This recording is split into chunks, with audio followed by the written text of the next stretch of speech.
Rubén Sagui. Todavía no lo veo. Uy, espero que entre. Ok. Ojalá tengamos a nuestro Tayars aquí más adelante. Muy bien. Pues 5-3. Ok, esperemos que entre nuestro piloto y nuestro hombre de relaciones internacionales todavía no lo veo tampoco. Ok, voy a compartir la pantalla para ambientar.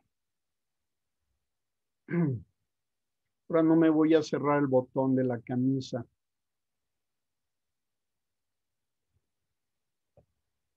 Aquí estamos. Esta es la que voy a compartir. Bueno, es el tema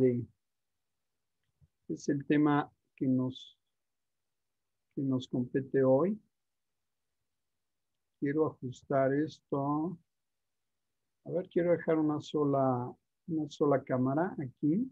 No me deja la mía. Ok, lo voy a minimizar. Ahí está, minimizado. Este es el tema que nos compete hoy. Spitfire contra Messerschmitt, ¿se acuerdan? Este enfrentamiento de la Segunda Guerra Mundial. Vamos a tener hoy, como les decía, una presentación de historia y de aeronáutica. Y vamos a revisar el contexto histórico de este enfrentamiento, de estos cazas de las fuerzas aéreas británicas y alemanas del Tercer Reich. Y vamos a revisar el contexto histórico, los orígenes, el diseño, los detalles, las comparativas. Vamos a tener un video documental muy cortito de 20 minutos, donde pilotos de estos aviones nos van a platicar sus impresiones y se van a subir a la cabina del avión contrario y van a dar también sus impresiones sobre el avión, el caza de la Fuerza Aérea enemiga en ese entonces, en los 30s, 40s. Si ustedes recuerdan, Netflix tiene su película documentaria Ford contra Ferrari.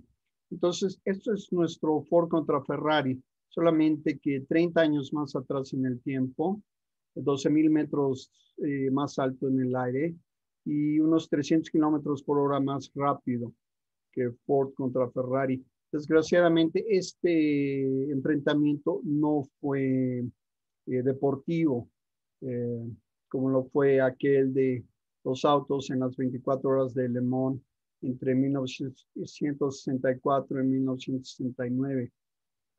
Bueno, ustedes recordarán que al terminar la Primera Guerra Mundial, en la firma del Tratado de Versalles, Alemania quedó impedida de contar con tanques, submarinos y fuerza aérea, y también con contar con un ejército mayor a 100,000 soldados. Aquí tenemos unos momentos antes de la firma del tratado a George Lloyd, el ministro italiano con él, que no recuerdo su nombre, a Clemenceau y a Woodrow Wilson de Estados Unidos, antes de entrar al Salón de los Espejos del Palacio de Versalles.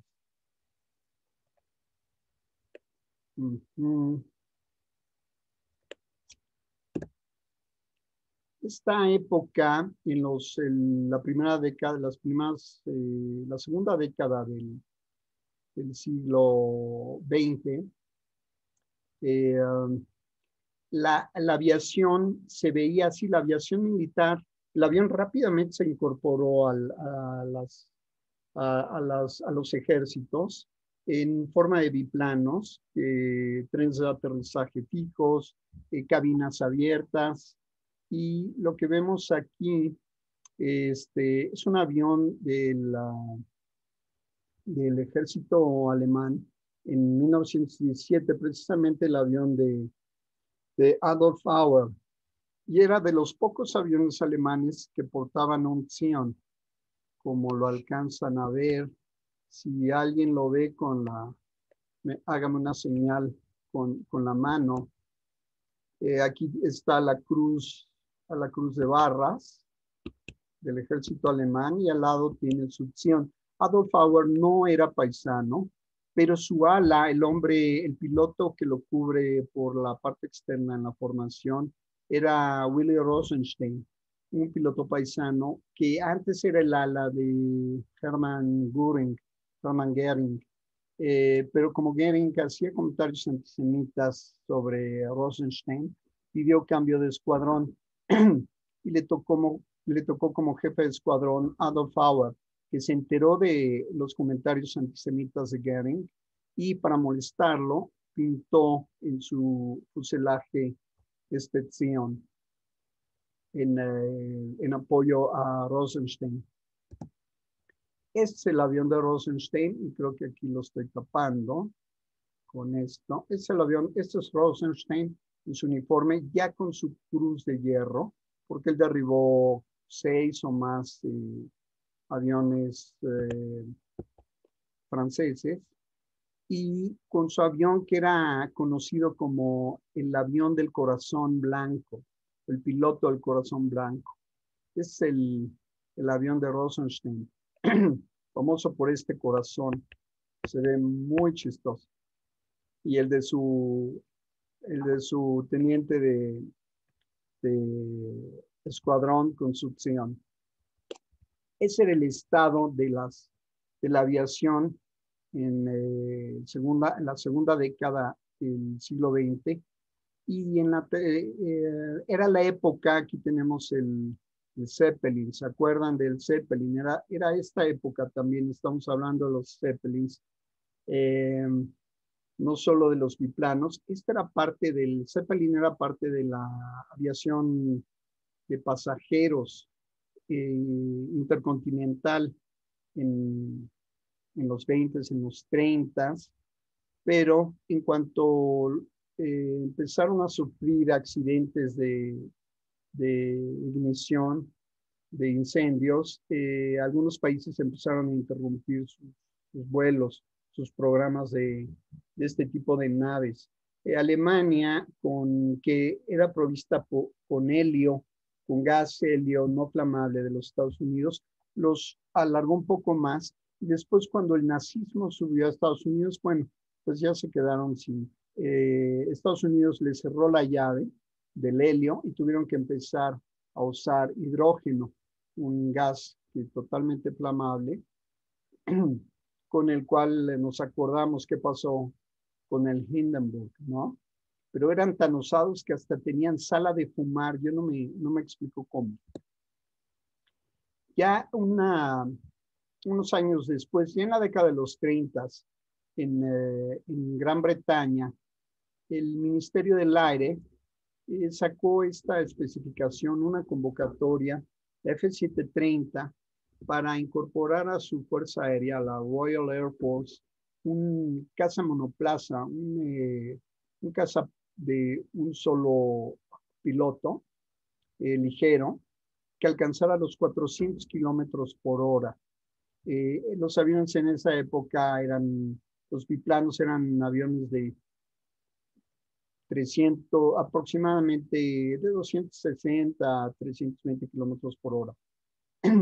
Ya buscaban las fuerzas aéreas aviones de mayor velocidad. Y a esta convocatoria que se le hizo a fabricantes de aviones, entró un famoso diseñador inglés, uno de los mejores diseñadores ingleses de aeroplanos, Reginald Mitchell. Respondió a la convocatoria junto con otras compañías, pero él, de la compañía Supermarine, entregó este avión Esta fue su propuesta. Un caza ya monoplano y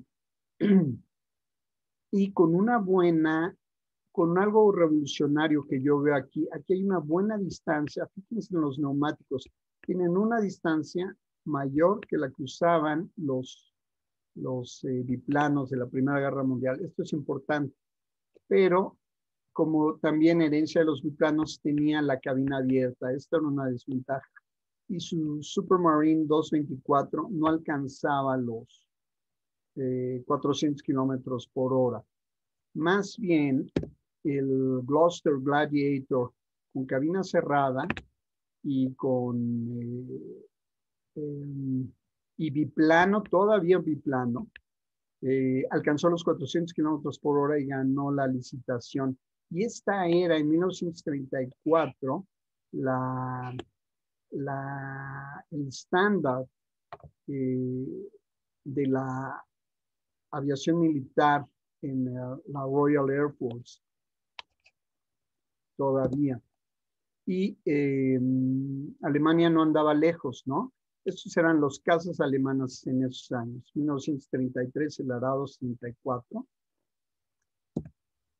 o el Heinkel 51, igual con aquí lo tenemos con la bandera del imperio alemán, con la cruz de barras, la cruz negra de barras, también biplano. Ya los fuselajes se ven más robustos, más resistentes que los de la década anterior.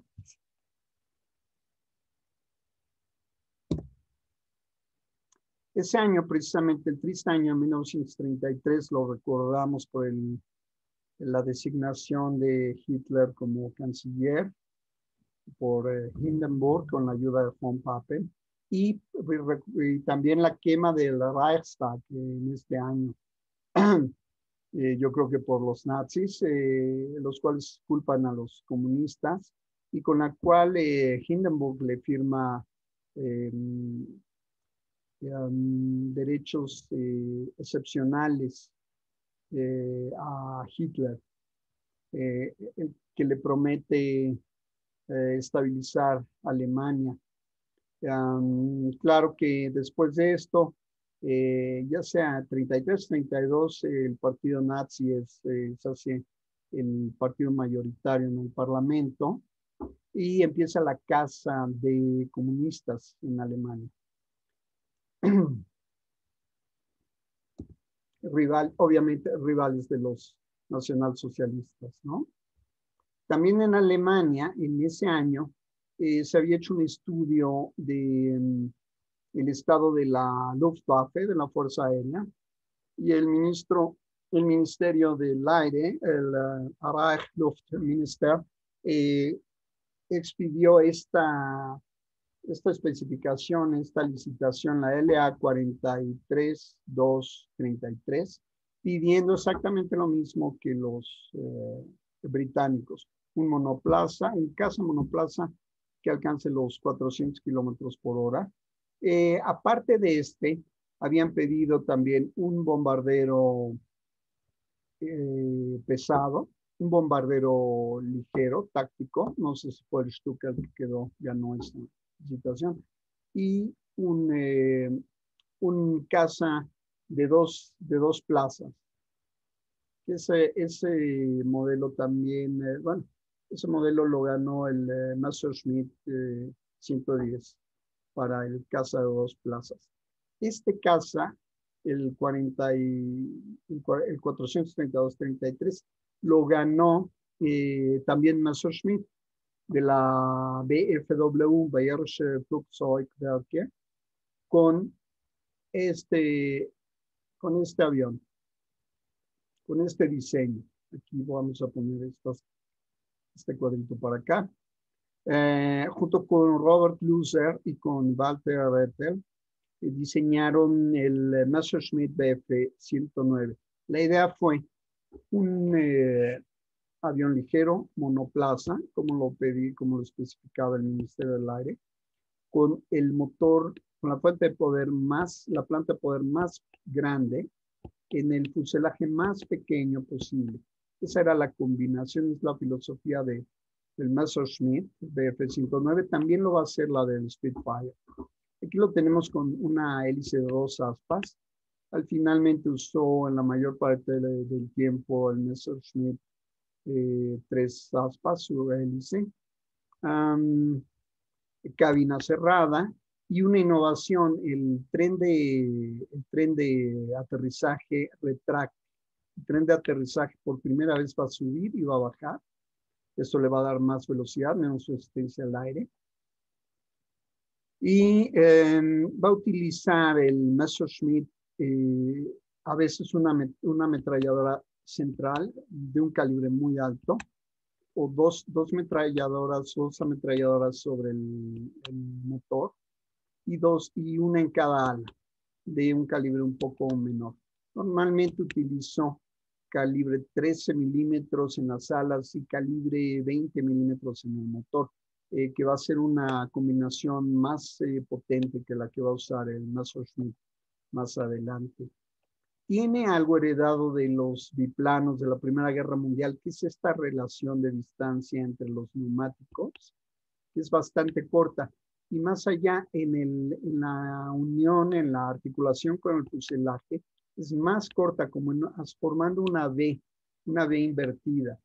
Esto es un defecto del Messerschmitt Bf-109 que le va a causar muchos problemas con esto, con el motor tan potente que al final va a usar un Daimler-Benz un V2 invertido de muchísima potencia, el doble de potencia de los biplanos de la Primera Guerra Mundial, pero con esta relación del tren de aterrizaje, de la distancia entre neumáticos, igual que el biplano, le va a causar muchos problemas. Lo que hace este avión es rebotar mucho en el despegue y en el aterrizaje por la velocidad que toma. Y el Messerschmitt Bf-109 va a perder hasta el 10% de sus aviones despegando y aterrizando. Hizo su primer vuelo el 29 de mayo de 1935, año de la promulgación de las leyes de Nuremberg, las leyes raciales de Nuremberg que dejaban a las familias de la comunidad sin escuelas, sin nacionalidad y con muchas limitantes totalmente xenófobas, ¿no? Como recordamos. Fíjense, bueno, Messerschmitt es diseñador de la BFW, Bayerische Flugzeugwerke, la fábrica de aviones de Bavaria, que es una fusión de Otto Werke con RAP, otras compañías fabricantes de aviones. Y en algún momento, no sé si en 1922, en una compra, en otra fusión, BFW se convierte en BMW, una compañía que todos conocemos, ¿verdad? También de vehículos. No del aire, ahora son vehículos de tierra.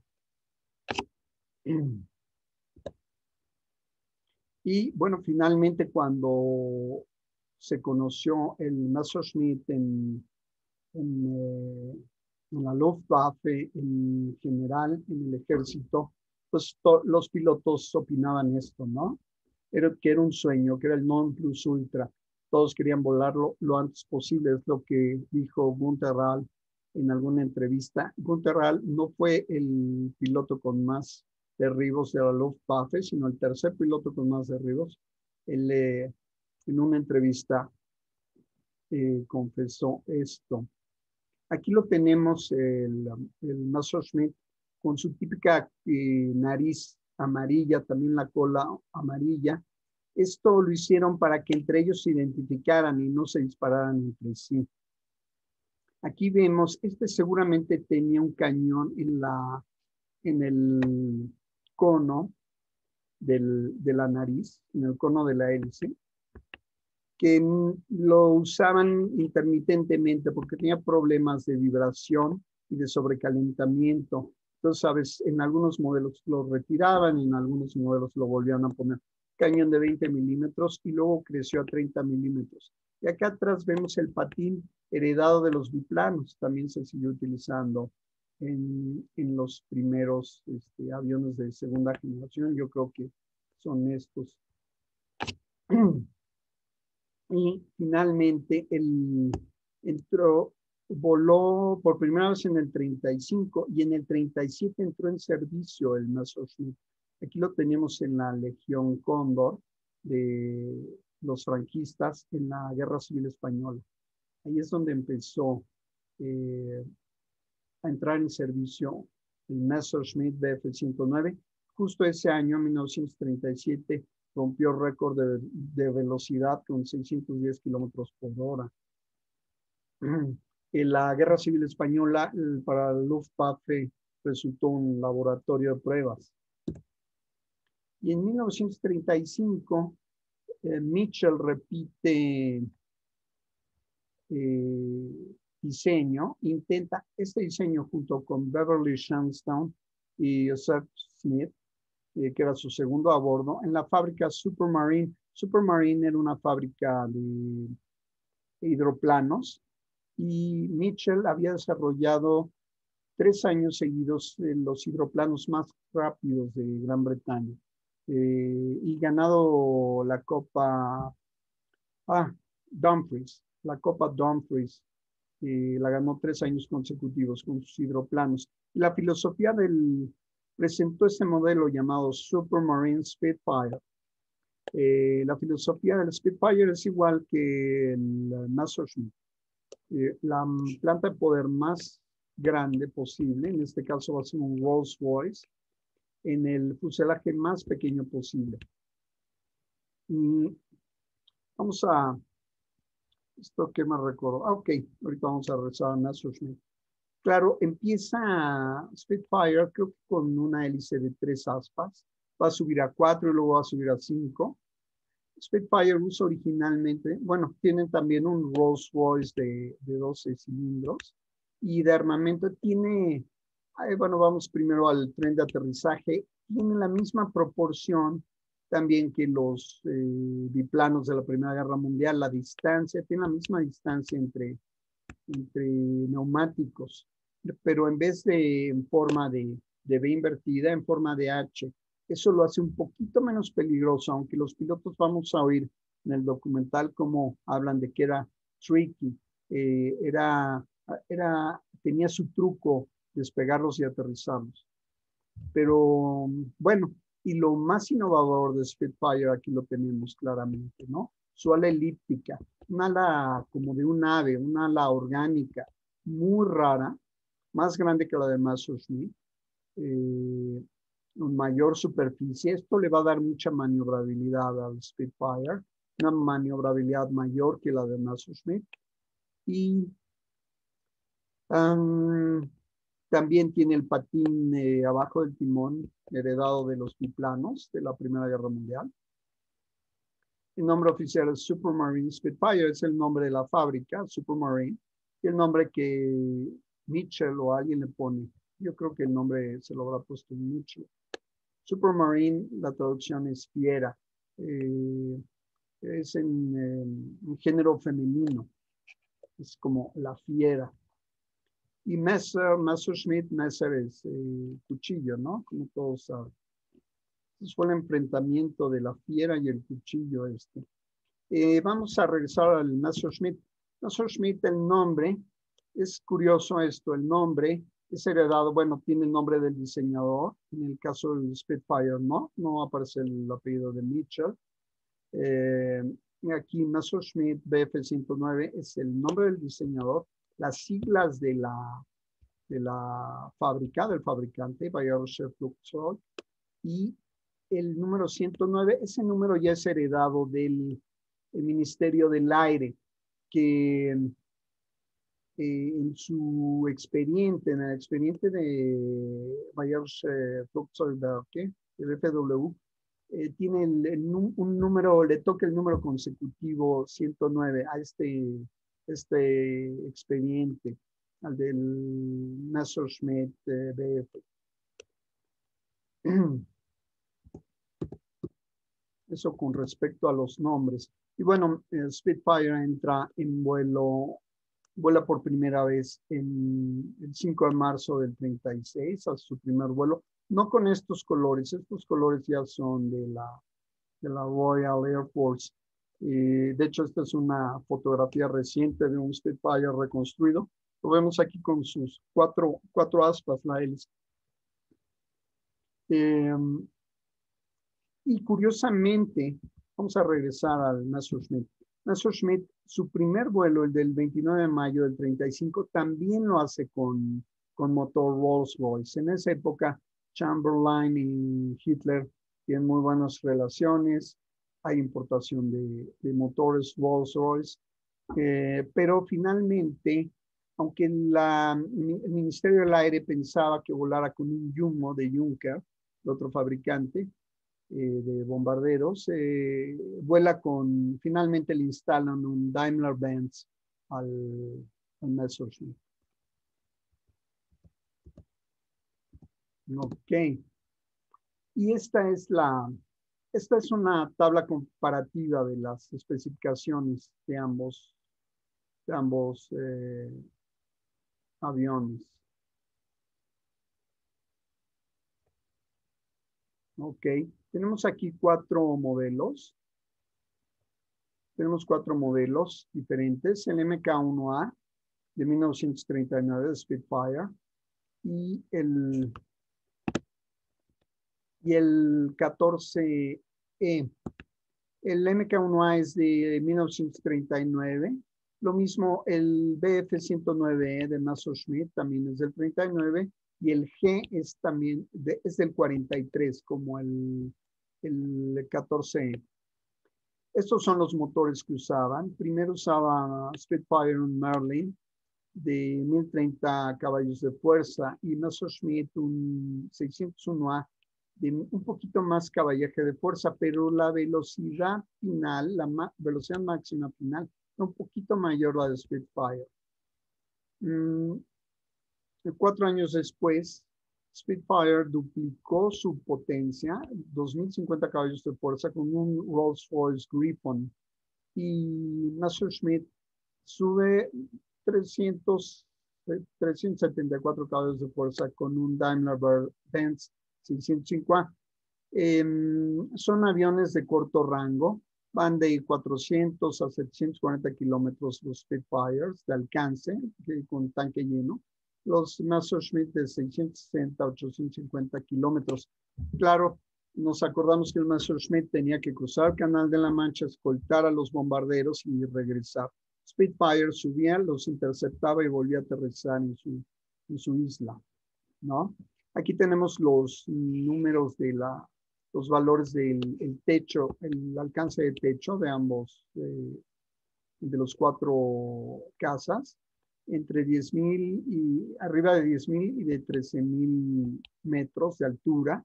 Quiere decir que a estas alturas es todavía operable el caza.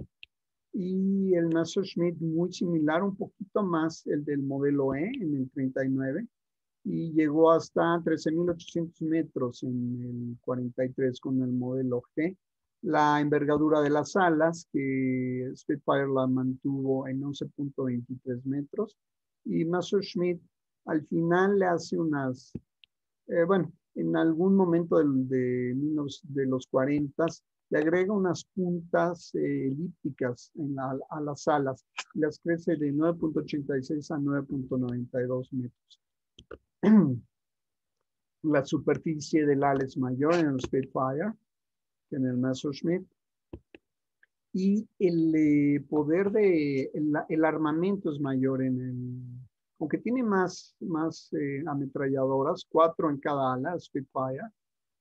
Y luego combinó 2 y 2 Hispano de 20 milímetros y 2 Browning de 13 milímetros en lugar de 8 de 7,69 milímetros. Messerschmitt al principio también tenía un calibre pequeño. Tenía la mitad de un calibre similar al de Spitfire, pero después y la mitad de 20 milímetros. Este ya es 20 milímetros es una bala de 2 centímetros de diámetro, mucho más destructiva que las de Spitfire. Aunque en el 43 Spitfire también probó las de 20 milímetros. Y Messerschmitt subió a 30 milímetros el calibre de sus balas. El último valor son tanques externos. En el 39 no tenían tanques externos, ninguno de los cazas. Y en el 43 ya les adaptaron a Spitfire, yo creo que un tanque en cada ala. Le permitía tener un rango de alcance de más de 1,300 kilómetros, perdón. Aquí no tengo el valor de kilómetros, pero ese es el volumen del tanque del Messerschmitt G de 300 litros. Creo que con este tanque externo alcanzaba más de 2,000 kilómetros de rango Messerschmitt. El armamento extra, en algún momento ambos aviones pudieron tener, esto sí, para leer el armamento no importa. Pudieron tener, cargar bombas y convertirse en cazabombarderos.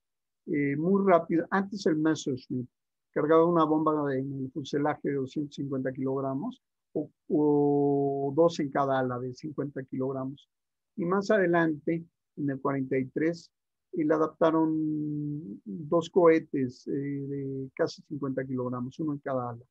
Estos 2 modelos de Spitfire, curiosamente, no tenían armamento extra, pero en algún momento del 40 en adelante ya podían cargar una bomba central de 250 kilogramos y una de 110 kilogramos en cada ala.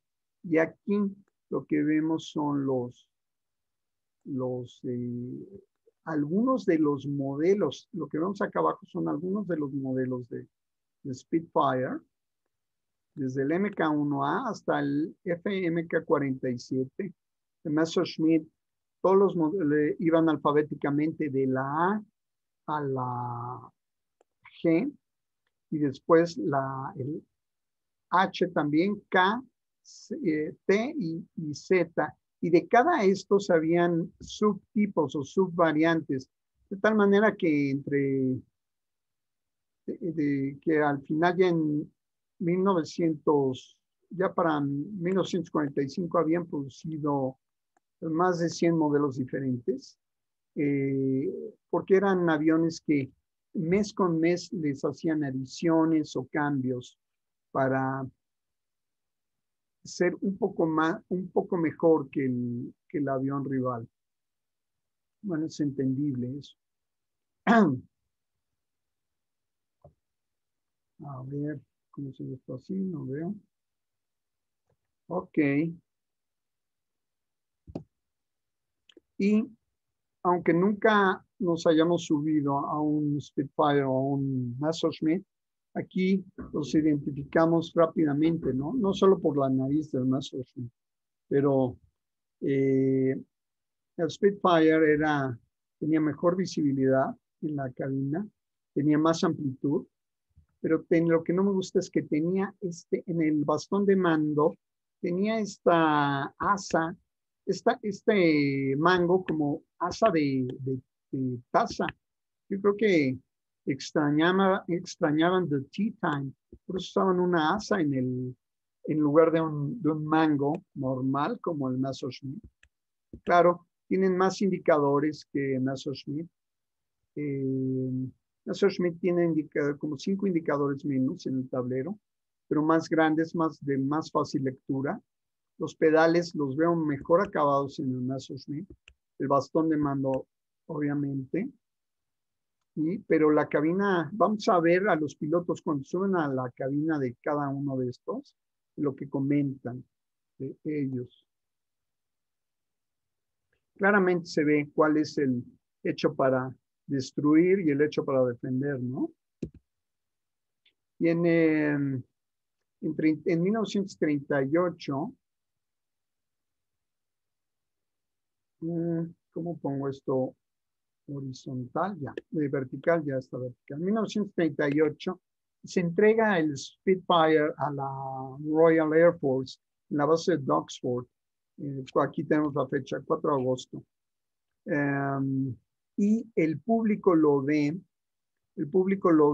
en un festival aéreo al año siguiente, el 20 de mayo.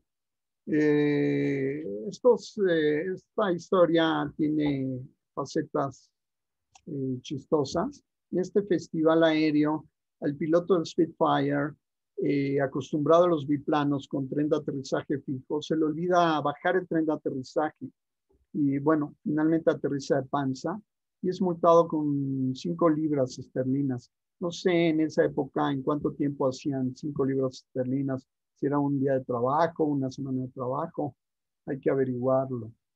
Aquí vemos el ala elíptica muy claramente, por eso escogí esta foto. Se ve el ala elíptica perfectamente, como de un ave, ¿no? Le da en realidad mucha maniobrabilidad, pero es un ala que nunca más volvió a repetirse, yo creo, en la historia de la aviación militar.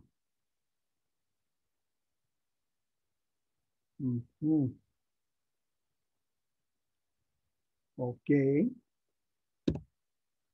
1938, ¿qué tenemos aquí? O sea, que la anexión de Austria, ¿verdad?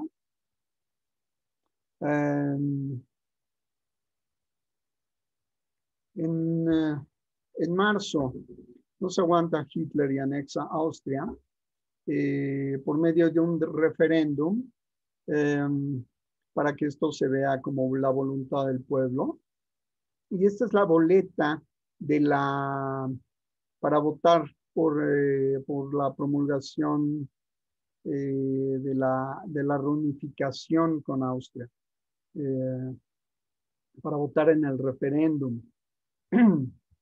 Es un referéndum del Gran Reichstag alemán, votación. Estás con la promulgación del 13 de marzo del 38, la reunificación de Austria con el Reich alemán. ¿Estás de acuerdo de votar por la lista de nuestro Führer Adolf Hitler? Y aquí tenían la sugerencia del Reichstag, del Parlamento, muy clara ya, y chin chin que vote nein. Obviamente, claro, a la hora de contar los votos, arrasa la aceptación de la promulgación de la reunificación.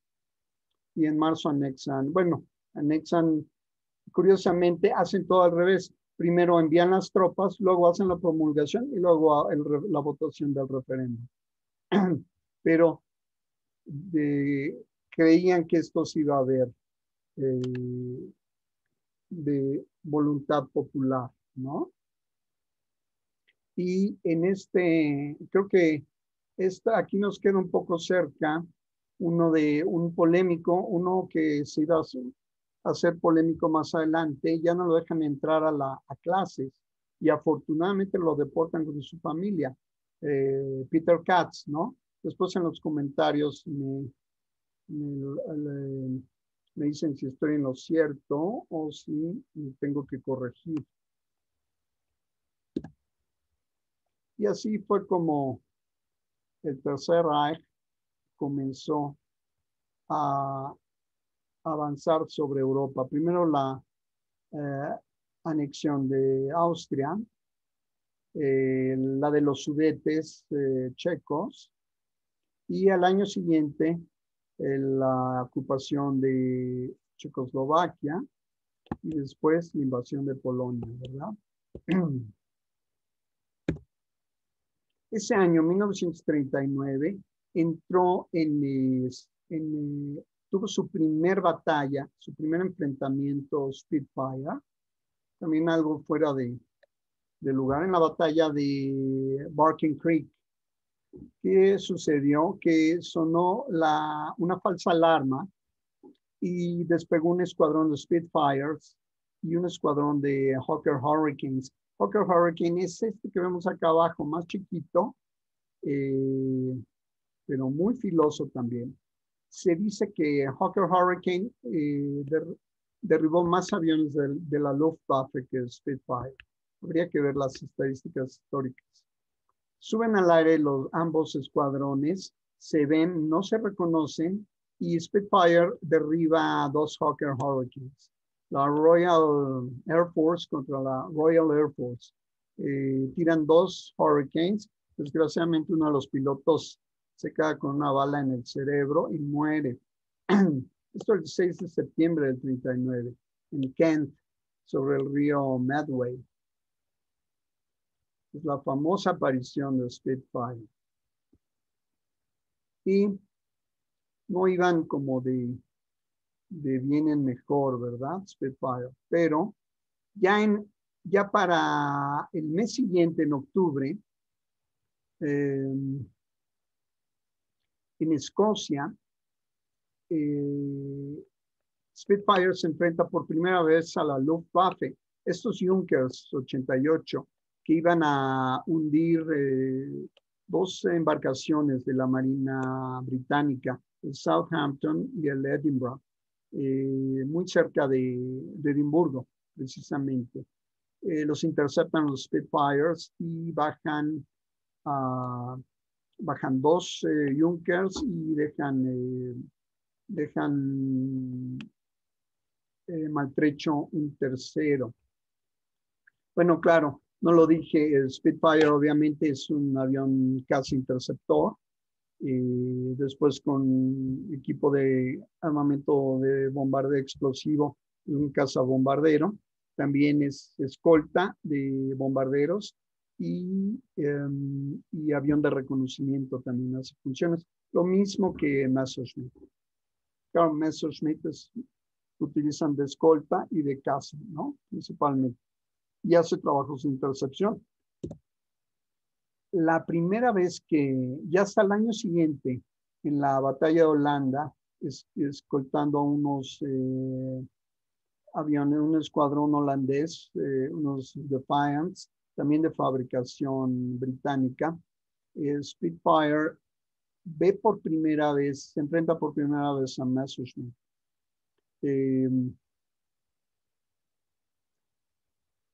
El escuadrón de Defiance holandés y Spitfire se encuentran con un escuadrón de Stukas y derriban derriban 4 Stukas, pero luego aparecen los Messerschmitts y bajan 5 Defiants y un Spitfire. Y uno de los Defiants baja un Messerschmitt. Para este día, para el 13 de mayo, todavía ningún Spitfire ha bajado Messerschmitt, todavía. Pero creo que 10 días después, ¿sí? El 23 de mayo, que después va a ser el aniversario luctuoso de mi padre, es el día que Spitfire derriba por primera vez un Messerschmitt sobre Calais, precisamente, la costa norte de Francia. Seguramente Philippe le suena muy bien, Calais. Está a hora y media de Dover, de la costa inglesa, en Hovercraft. Sobre Calais, un escuadrón de Spitfires derriban a 3 o 4 Messerschmitts.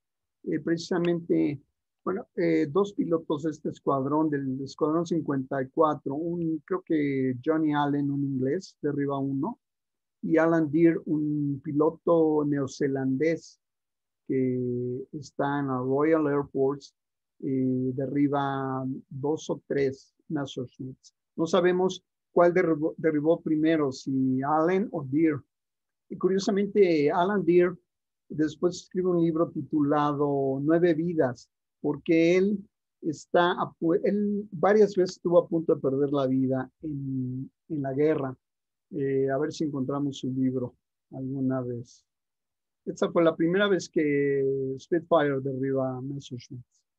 23 de mayo del 40, ya estamos hablando, ya casi va a terminar la batalla de Francia para esas horas.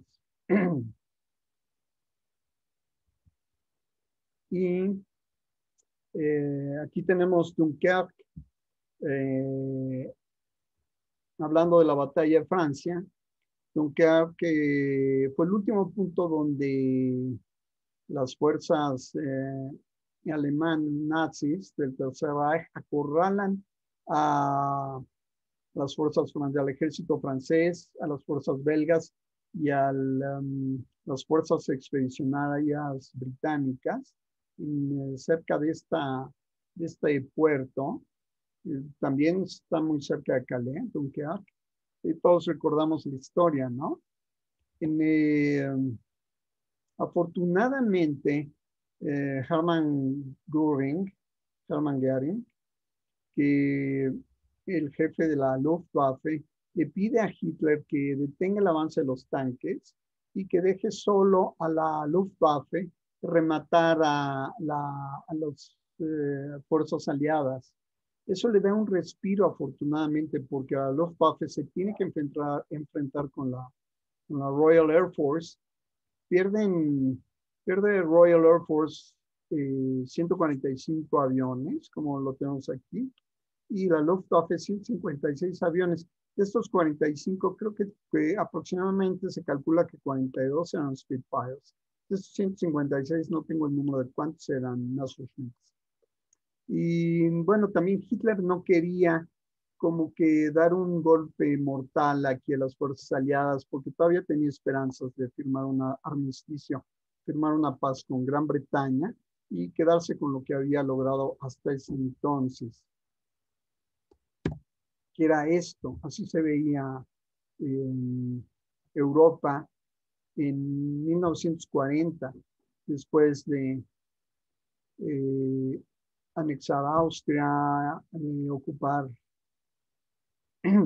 Checoslovaquia, invadir Polonia, Dinamarca, Noruega, y luego Holanda, Bélgica, Francia. Así se veía el Tercer Reich en 1940. No procedió ninguna armisticio, ningún acuerdo de paz con Reino Unido, con Gran Bretaña. Y bueno, el paso siguiente que dio el Tercer Reich fue la operación León Marino, ¿no? Bueno, sobre el papel, claro que Operación León Marino, requería primero destruir lo más posible la Marina, el Ejército, la Fuerza Aérea Británica, porque por mar no eran rival el Tercer Reich de la superpotencia marina de Gran Bretaña, aunque tuvieran sus submarinos. Entonces, justo lo que hacen es, de nuevo, Göring con su Luftwaffe, propone que ellos van a poder mermar los ejércitos británicos desde el aire para después entrar por mar, desembarcar con la operación León Marino. Entonces, se enfrascan en esta batalla que es el clímax del enfrentamiento entre estos dos cazas, Spitfire y Messerschmitt. Empiezan estamos en julio, ya estamos en julio, empiezan a bombardear la costa, las bases marinas, escoltados por Messerschmitt, los bombardeos escoltados por Messerschmitt, y los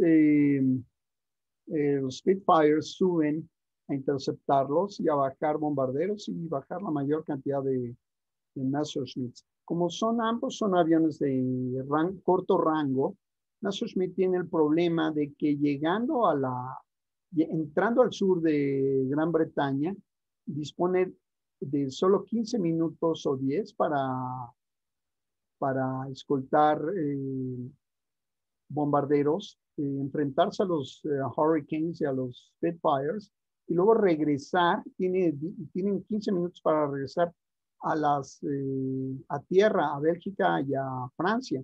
A estos están despegando desde Bélgica, desde Francia, para llegar a el trayecto más corto a las costas británicas, al sur de Gran Bretaña. Es otra limitante que tiene Messerschmitt. También Spitfire es avión de rango corto, de corto rango, pero ellos nada más tienen que subir e interceptar en su propio territorio a la Luftwaffe, no tienen que cruzar el Canal de la Mancha o el Canal Inglés. Y esta batalla va a durar 4 meses.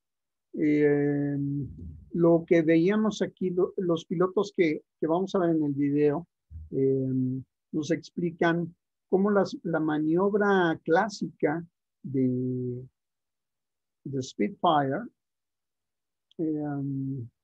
era algunas veces, en cuanto Messerschmitt regresaba a las costas continentales, ir tras de ellos y poderlos atacar por detrás. O a veces Messerschmitt, aprovechando el rango tan corto de desplazamiento de estos cazas. O al revés, Messerschmitt, a veces para sacudirse a un Spitfire, lo que hacía era entrar en picada. Y Spitfire, el Rolls Royce que tenía en esta época, era un Rolls Royce de carburador. Entonces, sucedió un efecto que llamaban presión negativa. Caía en picada y el combustible en la cámara del flotador del carburador se empezaba a ir hacia el supercargador y pasaba muy poquito al motor. Entonces bajaba la potencia o se paraba el motor y ahí es cuando el Messerschmitt se podía escapar. Otra maniobra muy común era cuando un Spitfire tenía un Messerschmitt por detrás, salir en un loop de 360 grados, dar la vuelta, y como Spitfire tenía la mayor maniobrabilidad, daba un 360 con un radio menor que el Messerschmitt. Entonces podía dar la vuelta, cerrar el círculo antes, incluso podía llegar a ponerse atrás del Messerschmitt en una trayectoria de 360 grados. El radio de Messerschmitt era más amplio, no podía dar un 360 tan cerrado como el de Spitfire. Entonces, cada uno ya tenía su táctica para lidiar con el caza opuesto. Pero todos los Messerschmitt se quejaban y todos los bombarderos de la Luftwaffe se quejaban de que cuando llegaban a las costas británicas, los Hurricane y los Spitfires ya estaban en el aire esperándolos. Decían que tenían algo en tierra que les indicaba, que les avisaba cuando ellos ya estaban acercándose. Y en efecto, eso era así. El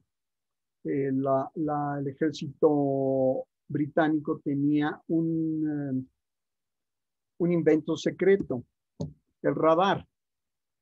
Y por medio del radar ya los detectaban cuando se estaban acercando y más o menos el tamaño de los escuadrones, más o menos cuántos aviones eran, y les daba tiempo de subir los Spitfires, los Hurricane, interceptar a Luftwaffe. Aquí tenemos, bueno, gracias a Robert Watson.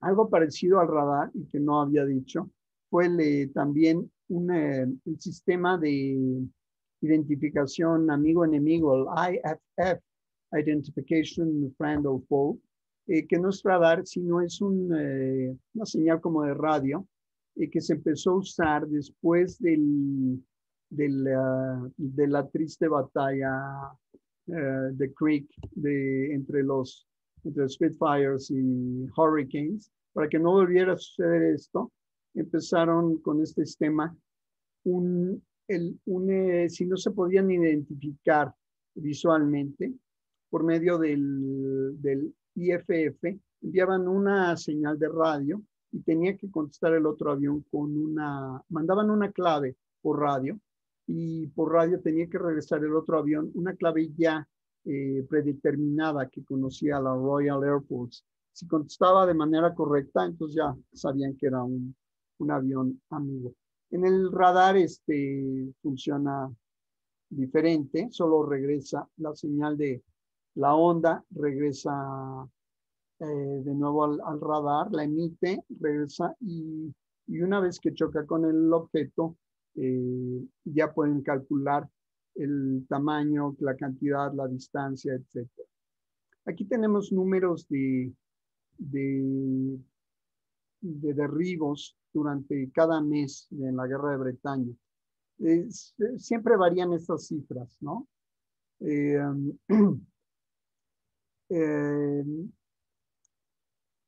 julio, por ejemplo, 70 derribos de Spitfire contra 138 de Messerschmitt. No, de 70 de Royal Air Force contra 138 de Luftwaffe. No especifican, nada más es el número total de aviones, de cazas o bombarderos, ¿no? Las barras obscuras son de la Luftwaffe. Y estos son el número de aviones, de cazas y de bombarderos con los que empezaron la Guerra de Bretaña. Claro que el Luftwaffe invirtió muchos más aviones, perdió muchos más aviones. Eran casi el doble que la Royal Air Force. Los mandaban prácticamente a morir. Vamos a ver vamos a abrir micrófonos antes de que empecemos con el video. Vamos a abrir micrófonos unos 10 minutitos. No sé si antes de empezar con el video, donde vamos a ver qué es lo que recuerda cada piloto de su nave y qué es cómo la comparan entre sí y cómo evalúan entre Messerschmitt y Spitfire cada uno de los pilotos. Manuel, si puedes, Manuel y Philip, si pueden, sí, Manuel y Philip, no sé, Jaime, no sé si Jaime levantó también la mano. No, Jaime no. Ok, Manuel, si puedes prender tu micrófono. Ya lo prendí, ¿me oyen? ¿Me escuchan? A ver, si yo te oigo. Ahí te medio oigo. Ok. Digo, primero te felicito por la información, pero como dice alguien cuyo nombre no quiero decir, tengo otros datos. En la batalla de Inglaterra, lo más importante fue el radar. El segundo, el diseño del Spitfire, que ya lo mencionaste, del ala elíptica, que es una maravilla de ala. Yo vuelo aviones de radiocontrol, tengo que aplicar mucho más conocimientos porque no voy adentro del avión, voy afuera. Tengo que ajustarlos diferente. Entonces, el Spitfire al principio con el motor Merlin no era nada. Hasta que no tuvieron el Grifón, no podían hacer nada. Entonces lo dedicaron en la batalla de Inglaterra. Los Spitfires iban contra los bombarderos, que son mucho más lentos. Y los Hurricane fueron los que más Messerschmitt tiraron en todo el tiempo de Fue cuando al final dijo Churchill, nunca antes tantos le han debido tanto a tan pocos. Pero en fin, es un avionazo. Yo tengo un avión, un Spitfire, que lo hice, pero ya lo hice como el último, como el Black Spit. El Black Spit es un Spitfire que está en Israel, está en el museo de Zaire, yo les digo Asmerreir, cerca de Beersheba. Yo hice una pequeña presentación también con mis fotos y todo, y ese fue el primer avión como el Air Force One Este sería el EIF-1, fue el primer avión presidencial en Israel. El Spitfire tenía en la cabina el asiento del piloto y atrás había otro, no tan cómodo, pero sí cabía el señor presidente, y ándale, no tenían otros. Hasta ahí. Si quieren les sigo, pero ya. Me gusta mucho la aviación por mi aeromodelismo. ¿Ok? Te va a gustar mucho más esto. Ahorita vamos a oír a los pilotos. Está en inglés, pero activé los subtítulos en español. No subtitula 100%, pero un 75% y se entiende. Los que entiendan inglés no van a sufrir tanto. Los que no, van a poder leer un poquito. Gracias, Manuel Filip. ¿Puedes abrir tu micrófono? No, no te oigo. Hay que abrir tu micrófono, Filip. No sé si. Dale clic al. Ah, ya, Ya creo que ya está. está abierto. Perfecto. Mira, hablaste, te felicito por la presentación, qué bárbaro, qué de datos, aprendí cosas. Pero lo que no mencionaste, y pues no era parte de la charla, pero es el terror que estos aviones sembraban en la población civil. Y no solamente en la población civil, los Stukas, que eran los aviones en picada, los cazas en picada, tenían un detallito adicional, aparte del ruido infernal que hacían, que era como una sirena, tenían una sirena adicional que ellos habían puesto dentro de los aviones para aterrorizar más a la población. En la batalla de Holanda eso se vio. Y yo recuerdo que mi tío, que formaba parte de un regimiento de dragones a caballo contra tanques, imagínate, quedaron 4 vivos de todo ese regimiento, y él le tocó replegarse en Dunkerque. Inclusive en el museo, en el CDI Hum, está la medalla que tenía mi difunto tío, ahí está en el CDI Hum para los que lo quieran ver ahí, en fin, que tenía por esta batalla.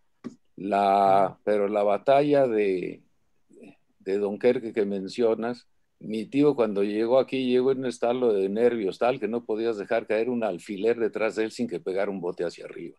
Y cuando él hablaba o describía un poco lo que eran los aviones en picada, que eran los Messerschmitt y los Stukas, los sabían reconocer perfectamente por el sonido, y además prácticamente los ingleses en la película de la batalla de Dunkirk ves perfectamente cómo es un solo Spitfire el que se queda defendiendo todo lo largo de la playa durante días, y nada más no tenía gran cosa que hacer contra todos los aviones que tenía en disponibilidad en ese momento Bering para mandar sobre la playa. Fue una verdadera fortuna, fue de veras una victoria que ganaron los ingleses esa batalla, a pesar de la pérdida enorme, porque recuperaron a la mayoría de los hombres. Fue de veras una hazaña, y fue uno de los turning points de la guerra, uno de los errores máximos que cometió Hitler, afortunadamente para todos nosotros, porque si no, estaríamos hablando alemán. Felicidades, Exactamente, Morris. Filip. Sí, el Stuka era famoso por su ruido de sirena. Y ya sabías que después de la sirena seguía la bomba. Y sí, Exacto. afortunadamente el minúsculo cerebro de Goering detuvo los tanques, y de Dunkerque, en vez de sacar 45,000 hombres, pudieron evacuar más de 370,000, 380,000, más de 300,000, afortunadamente. Vamos a ver un Así poquito. es. Y es muy conmovedor en la película ver el recibimiento que le hacen a los soldados ingleses, a todos los soldados, no solamente a los ingleses, aunque ahí también tienen sus mañas y rescatan primero a los soldados ingleses, evidentemente. En fin, la película, hay 2 películas sobre Dunkerque que están soberbiamente bien hechas, hablando sobre Churchill y una sobre sus primeros 15 días y el otro sobre Dunkerque básicamente. Son 2 estupendos documentales a ver. Sí, Eh, ahora que estamos hablando de Dunkerque, no solamente pudieron evacuar a estos soldados, sino que muchos la gran mayoría siguió combatiendo de regreso y luego Claro, regresaron por Normandía, afortunadamente. Ahora, así es. de todo el relajito, de todo el tiradero que hizo el Tercer Reich en Europa, muchos pilotos polacos, belgas, franceses, checos, se pudieron incorporar a la Royal Air Force y volaron Spitfires y volaron Hurricanes y combatieron a Luftwaffe. Oye, como nos estamos quedando, como tenemos el documental, lo voy a cortar lo más posible para terminar con otra ronda de comentarios. Vamos a pasar a él. Venga el documental. Voy a pasar a él y voy a cambiarme de pantalla, screen, creo que es este. A ver. Creo que, ¿ven el documental por ahí? Aquí se ve una imagen blanco y negro con subtítulos. Sí, Morris, sí se ve. 18 months before Pearl Harbor, the British were alone, fighting to preserve their freedom against the marauding Nazi forces. By the summer of 1940, Germany had total control of mainland Europe, and England was next on the list. The Battle of Britain was about to unfold. But before an invasion could take place, Hitler needed superior air power. Leading the airborne assault was Germany's most advanced fighter aircraft, the Messerschmitt Bf-109. Meeting it head-on was the British Royal Air Force's brand new fighter, the Supermarine Spitfire. In the Battle of Britain, over the English Channel, these two planes would clash for the first time. Which would prove superior? A series of tests and a head-to-head dogfight will demonstrate how they really compared.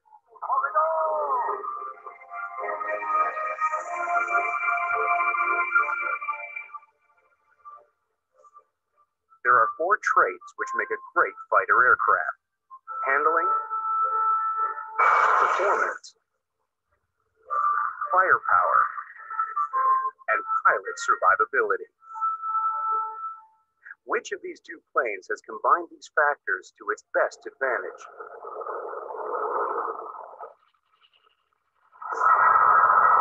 This was a period in the Second World War before the US and Britain joined forces to fight and defeat Nazi Germany. For the moment, the Brits were on their own. By July 1940, the beginning of the Battle of Britain, the German Messerschmitt had already been successfully tested in combat and was the Nazis' prized possession. But what would the British pilots make of their new, untested Spitfire? Oh, I loved it. It was a beautiful airplane, never built by me. You didn't get into the Spitfire, you strapped it on through. The best part was it's so wonderful to handle. It was a viceless airplane. It had no vices at all. You could do anything with it, and it would do anything you wanted it to do. Comparing the Spitfire's handling to the Messerschmitts requires someone who has flown both planes. And British Royal Air Force pilot Charlie Brown flies these 2 vintage aircraft in his leisure time. The Spitfire is the ultimate carefree handling airplane. Getting it off the ground and getting it back onto the ground is a bit of a trick. It is the most benign airplane of any type that I've ever flown. Of any type. Spitfire's trademarked elliptical wings that gave it its responsive handling. Take a look at those 2 airplanes. Look at the wing area. The Spitfire's got that wonderful elliptical section on it. And in theory, when you start to maneuver the airplane, you should get less drag. Here's one of the things that makes the aircraft more benign, having that large wing area. The Messerschmitt 109's wings were smaller and weaker than the Spitfire's. What's more, a fluke design feature of the Spitfire gave its pilots an overwhelming advantage. During extreme maneuvers, the wings vibrated heavily, warning that the plane was about to fall out of the sky and giving the pilot ample time to correct. The German Messerschmitt gave no such warning. The 109 is definitely more of a handful. It is rather less gamey. There is less feedback through the controls. Perfectly fine flying machine, but compared to a Spitfire, it is very difficult. Vi que You had to treat the Messerschmitt as you would treat a diva. You had to handle it with care, just like a raw egg or like something that needs to be loved and cared for. Because the German Messerschmitt was more difficult to fly, its pilots were often reluctant to push it to the extreme. This fact could shed light on one of the most enduring controversies surrounding the two aircraft. Which could outturn the other? In a turn, the Spit was better than the Messerschmitt. I know the Spitfire could outturn the 109. You'll still find the odd 109 pilot who claimed differently, but I'm sure they hadn't found competent Spitfire pilots against them.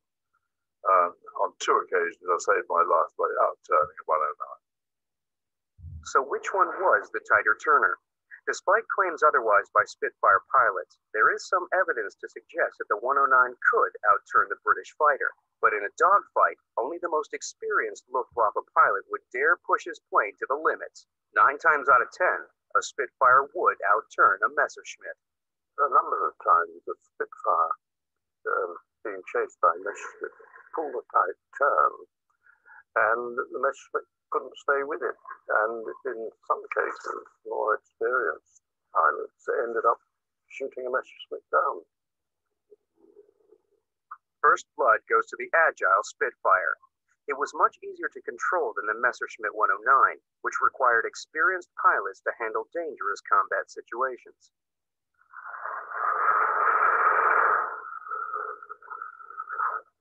Now, round 2, pilot survivability. A veteran German pilot is about to get into the cockpit of a British Spitfire, and a veteran English pilot into the cockpit of a German Messerschmitt. They've been asked to give their first impressions of their opponent's aircraft. First, Spitfire pilot Peter Fay enters one of the few remaining Messerschmitts in the world, currently undergoing restoration. I feel very much more confined than I did in a Spit, but the control panel is very similar. Next, Battle of Britain Luftwaffe ace Hans Eckhard Bob gives his first impressions of the Supermarine Spitfire. Well, I must admit that I like it. It's pretty spacious in here. It's comfortable and vision is good all around. Yes, I like this aircraft. I'd like to fly it. When the cabin is closed, you feel safe. But what is also important is your rear view, because that's where the enemy comes from. And when I turn round, I have good visibility on both sides, which is very important. Alles okay. Visibility, not as good as a Spitfire. And if I look round, yes, I can see that there's a definite blind spot. This blind spot was caused by the bulletproof armor plate fitted behind the pilot's head, and many Messerschmitt pilots complained that it made them vulnerable to surprise attacks. This problem was cleverly rectified only after the Battle of Britain, by the introduction of Panzer glass taken from German tanks, in place of the thick armor plating and still capable of stopping a bullet. But visibility wasn't the pilot's only concern during the Battle of Britain. In dieser Maschine ist ja der Tank vor The fuel tank is in front of you, compared to the Messerschmitt, where you have the tank behind, underneath you. If you were hit at the front in the Spitfire, then your face would burn straight away. In the 109, the fire would start at the back. Psychologically, that feels safer. Right, my petrol tank is hit and I've got to get out in a hurry. It doesn't really matter whether the tank's in front of me or below. If I'm on fire, I've got to get out. And this thing is very heavy. And remember that we've got an airflow of 200 or 300 miles an hour, possibly more. So I have to get that open, and then I've got to get out of this thing. And I can only go this way. So if the flames are that side hard one, so I just get out as quick as I can. Peter thinks it would be very difficult to jump out of a Messerschmitt if it was on fire. Ironically, Hans thinks it would be just as hard to bail out of a burning Spitfire. I don't think it would be very easy to get out of a Spitfire. I can imagine this half door being pushed against you by the wind. In the Messerschmitt, it would be easy to abandon the plane because the force of the slipstream would help push you out. But luck also plays a part. The tailplane could easily hit you as you bailed out. But this is always a risk. Although both aircraft were equally difficult to escape from, both pilots agreed the Spitfire was more spacious and had better visibility than the German Messerschmitt. What's more, the Messerschmitt pilots were at a great disadvantage to their British counterparts when it came to landing the aircraft. The German Messerschmitt's landing gear was exceptionally narrow, and this led to frequent crashes on landing.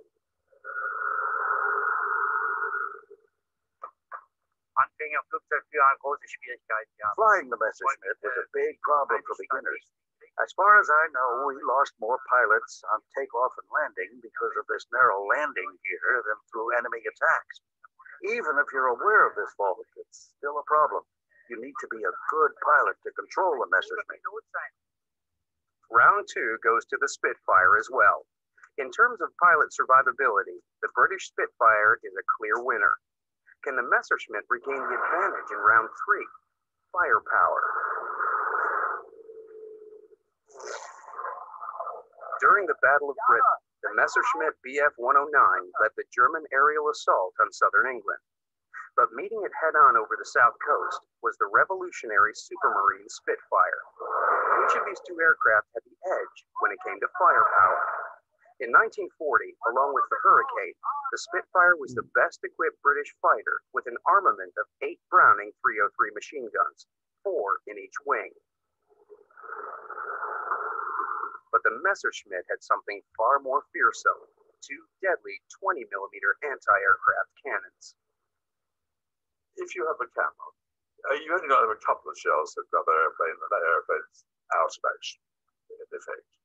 Whereas bullets, you have to get an awful lot of bullets through that airplane to make it good. I proved that in Germany on one occasion. I think the last engagement during the Battle of Britain, when I shot down a Ju-88 over Salisbury Plain, I finished up the 11 bullet holes through my airplane. And they'd done no damage at all, although one had gone into the engine. Whereas the cannon shell would have knocked me out. To illustrate what this difference in armament means, experts at the Ordnance Testing Range will now carry out a modern-day test of firepower. This is the Browning 303 machine gun, the same basic design as the one that was fitted to the Spitfire during the Battle of Britain. To get an idea of what damage it would inflict in the air, this marksman is going to use it to strafe a piece of Messerschmitt 109. The aluminum in the frame is the same thickness as the skin of a 109's wing.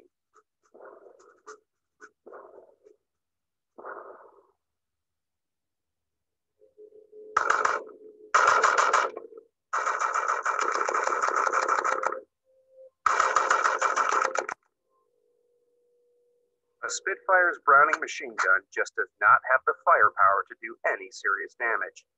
The bullets have pierced the Messerschmitt's aluminum, but the holes aren't large enough to pose a real threat to the aircraft.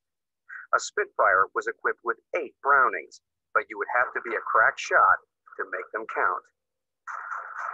Shoehorned into the Messerschmitt's tiny wings was this, the terrifying 20mm cannon. The marksman will see what damage something this size can do to a simulated Spitfire wing.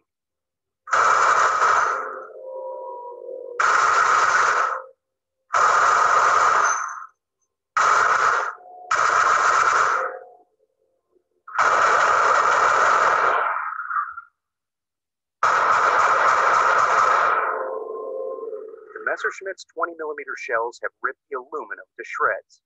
Compared to the tiny holes made by the Spitfire's machine gun, it is devastating. If this really was part of a Spitfire's wing, the pilot would be bailing out by now. I was scrambled and got into the cloud. If you're actually in the cloud, you can't see a blind thing until you're totally clear of the cloud. But I came up underneath 5109s who were sitting there watching each other, rubbing their hands. And they got me as before I broke cloud, really, so I didn't know what was happening. They hit me from front and behind at the same time. A cannon shell exploded on the parachute I was sitting on, which put a hunk of metal through my right ear and cut the Achilles tendon. So eventually I sort of managed to bail out. and looked around and found me caught, pulled it with my one good arm. Very satisfying, that thump when the parachute opens. And I looked up, they realized what the bang underneath my bottom had been, because the parachute was rather like a colander. This one mass of holes. And so I came on down, and I was coming down very fast, imagine.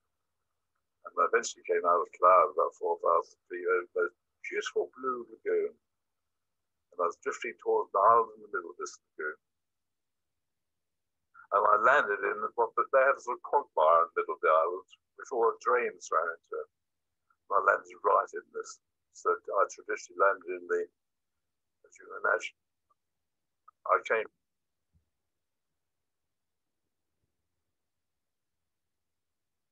Ok, eso fue en cuanto a esas características.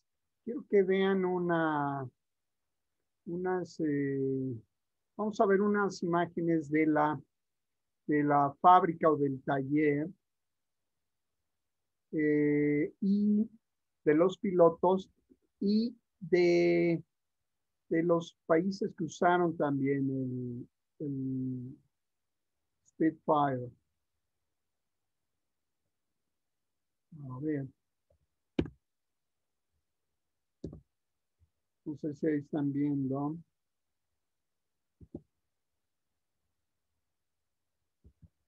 No estoy tratando de avanzar. Esta.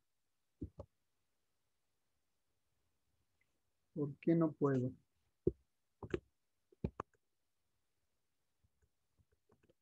A ver si desde aquí. Vámonos acá. A ver. ¿Están viendo? ¿No? ¿No? Otra vez. Compartir pantalla. Esta. Compartir. No puedo. No puedo expanderla una vez que ya la compartí. Dejo de compartir. Voy a extenderla primero. Y luego la comparto. A ver. Primero la expando. No, pero no quiero eso. Quiero esto. Expando. Y ahora la comparto. Aquí. Y ahora la comparto. Ya. ¿Están viendo el taller o la fábrica? A ver si hay alguna señal con la mano de que estamos viendo el taller o la fábrica. Gracias, Filip. Gracias, Manuel. Claro, obviamente ven aquí una fábrica de Messerschmitt. No sé si es fábrica o es un taller montado en algún campo de concentración. Como ven, todos los obreros son mano de obra esclava. Pueden ser paisanos de algún campo de concentración. Como era mi papá en la fábrica de Mittelberg Dora. Esto es en 1943. Vamos a ver si esto avanza. Estos son los angelitos esos fueron los mejores pilotos de ambos casas. James Johnson, Robert Stanford, Ginger Lacey, Neville Duke, Eric Stanley Locke. Estos fueron pilotos de Spitfire. Y James Johnson, y abajo tenemos los pilotos de Messerschmitt. De los pilotos de Spitfire, de todos estos, que eran los superpilotos de cada uno de sus aviones, estaban en su lugar más seguro de trabajo, era la cabina de su avión.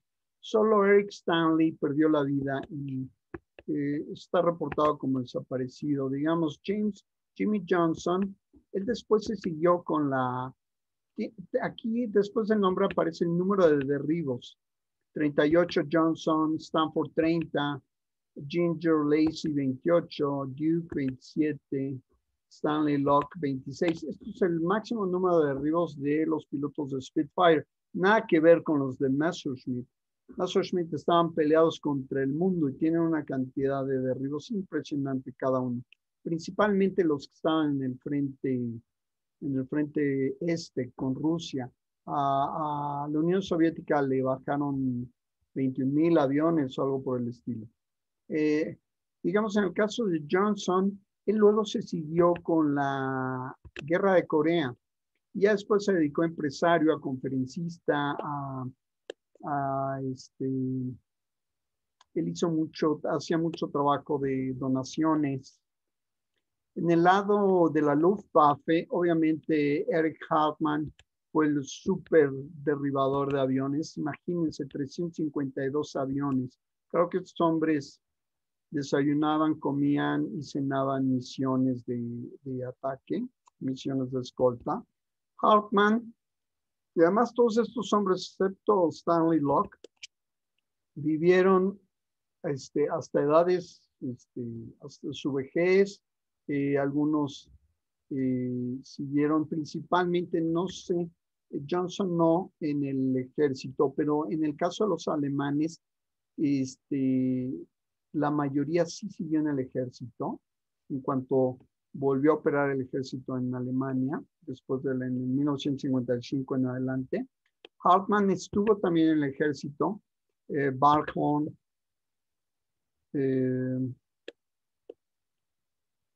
tiempo, nos quedamos sin tiempo. Ya tenemos, ok, nos quedamos con 2 minutos, ¿verdad? ¿Tenemos 2 minutos? Ya no tenemos 2 minutos, ¿sí? Vamos a hacer el proceso de screen sharing. ¿Tenemos 2 minutos o nos despedimos? No te escucho. Hoy todavía te doy 2 minutos. La siguiente semana ya no, porque hay una clase a las 6:30. Vamos a despedirnos. Gracias, Lucero. Vamos a despedirnos con... pero tengo deshabilitada la pantalla. A ver, ahí ya la tengo habilitada. La pantalla, compartir pantalla. ¿Ya? Ya la tengo de nuevo. Vamos a despedirnos con...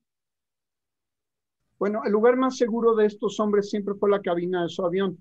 En cuanto Gerhard Barkhorn se subió a un auto con su esposa, se mataron en un accidente en 1983. Muchos de ellos siguieron trabajando en cuanto pudieron al ejército. Günther Rahl fue representante de Alemania en la OTAN hasta los años 70. Muchos de estos hombres vivieron hasta sus 85, hasta 90 años. Hartmann se dedicó a piloto entrenador de vuelo civil porque se peleó con sus jefes en la Luftwaffe cuando compraron el F-104 Starfighter, que era el Widowmaker, el que más pilotos mató volando ese avión. A ver si puedo echar esto adelante. Bueno, estos son los países que, aparte de Reino Unido y Alemania, que operaron el Spitfire y el Messerschmitt. Aquí vemos, después de la Segunda Guerra Mundial, otros países compraron el Messerschmitt. Aquí lo vemos, es una ilustración, es una foto. Pero Israel en el 48 compró 25 Messerschmitts en Checoslovaquia y compró 60. Este es el que dice Manuel Levinson. Compró 60 Spitfires también en Checoslovaquia.